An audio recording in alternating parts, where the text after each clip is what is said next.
George Harrison didn't want to take the conventional route when he made some of his classics. The Beatles had taught him about what was a work job and what wasn't, so when he made his own solo records, a lot of his best work came when you could feel him and the rest of his band enjoying themselves in the studio. Everything needed to come from a genuine place, and many of Harrison's closest friends were artists who stayed true to themselves whenever they made records. For Harrison, authenticity was never something that could be manufactured. A great performance wasn't simply about technical perfection or commercial appeal. It was about capturing a moment that felt honest. Whether he was working on songs like My Sweet Lord, collaborating with fellow musicians, or experimenting with different sounds, he always gravitated toward artists who were comfortable in their own skin. The moment music started feeling forced, Harrison tended to lose interest. That's half the reason why many of the traveling Wilburys worked so well together. Jeff Lynne and Tom Petty had their signature sounds about them, but even with those new kids in the band, it was all about finding people who didn't take shit from anybody. Harrison didn't like those who pandered to whatever was popular at the time, but aside from the musical side of things, lyrics were what he valued most. The Wilburys represented everything Harrison admired in musicians. They were successful enough to ignore trends and confident enough to follow their instincts. None of them needed to prove anything commercially. Instead, they focused on writing songs they genuinely enjoyed playing. Harrison believed that when artists chased popularity, their work often lost its soul. He knew everything needed to have a message, and while some fans may have grown tired of hearing about his spiritual beliefs, he wasn't about to apologize. He liked the idea of challenging his audience, and that outlook existed long before he openly embraced spirituality. Rock and roll was supposed to push boundaries, and Bob Dylan had been doing exactly that long before the Beatles arrived. Long before Harrison embraced Eastern philosophy, he had been fascinated by songwriters willing to tackle difficult ideas. He saw music as more than entertainment. Songs could challenge assumptions, inspire reflection, and force listeners to confront uncomfortable truths. Dylan embodied that philosophy better than almost anyone.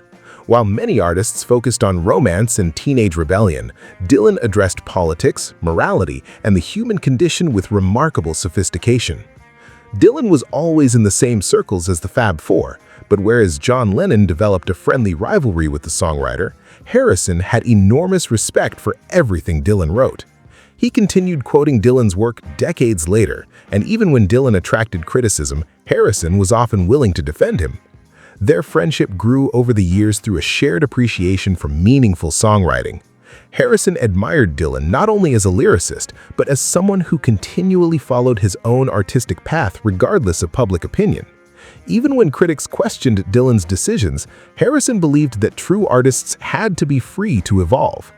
A lot has been said about how Dylan entered a wilderness period when he started making gospel records in the 1980s, but that doesn't mean those albums lacked great songs. Mark Knopfler was doing everything he could to bring Slow Train Coming to life, and when Harrison looked at Shot of Love, he felt that Every Grain of Sand captured everything great about Dylan in a single tune. The gospel era remains one of the most divisive chapters of Dylan's career. Some fans were frustrated by the overt religious themes, while others appreciated the sincerity behind the material. Harrison belonged firmly to the latter camp. He understood what it was like to express deeply personal beliefs through music and face criticism for doing so. Rather than judging Dylan's religious period, Harrison focused on the quality of the songwriting. Especially compared to the superficial lyrics that were becoming common throughout the 1980s, Harrison felt there was no one else on the planet who could match what Dylan was doing on songs like this. He once said, "I mean, you tell me one person other than Bob Dylan who has a moral message in a tune that's improved upon Bob's words in his song Every Grain of Sand. Don't have the inclination to look back on any mistakes. Like Cain, I now behold this chain of events that I must break.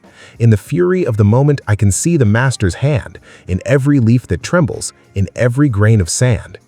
To Harrison, those lines represented songwriting at its highest level.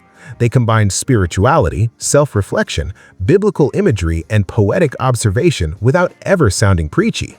The words carried emotional weight because they felt lived rather than manufactured. While many contemporary songs relied on catchy hooks and fashionable themes, Dylan was still producing lyrics that encouraged listeners to think deeply about life, regret, redemption, and purpose. But the reason many of Dylan's gospel songs work is the same reason Harrison was so effective with words. An average gospel song might focus on preaching, whereas Dylan and Harrison were expressing what they genuinely believed. They were sharing experiences rather than delivering sermons. That distinction mattered enormously. Neither man was interested in converting people. Instead, they used songwriting as a way to communicate personal experiences and beliefs. Listeners were free to agree or disagree, but the honesty behind the message was impossible to ignore. Anyone would get tired of hearing their favorite artists preach from a pulpit, but Harrison believed this kind of music was part of the responsibility that came with being a songwriter of Dylan's caliber. Dylan had already challenged listeners with political songs, so if Masters of War could be celebrated for confronting injustice, why couldn't songs about struggles with faith achieve the same thing? For Harrison, that was ultimately the mark of a great songwriter, the willingness to explore every aspect of the human experience. If Dylan could challenge audiences politically, he could challenge them spiritually as well. And among all the songs he wrote during that controversial period, every grain of sand stood above the rest. In Harrison's eyes, it was proof that Dylan remained on a level few songwriters could ever hope to reach. A song so profound, thoughtful, and beautifully written that it was, quite simply, out of everyone's league.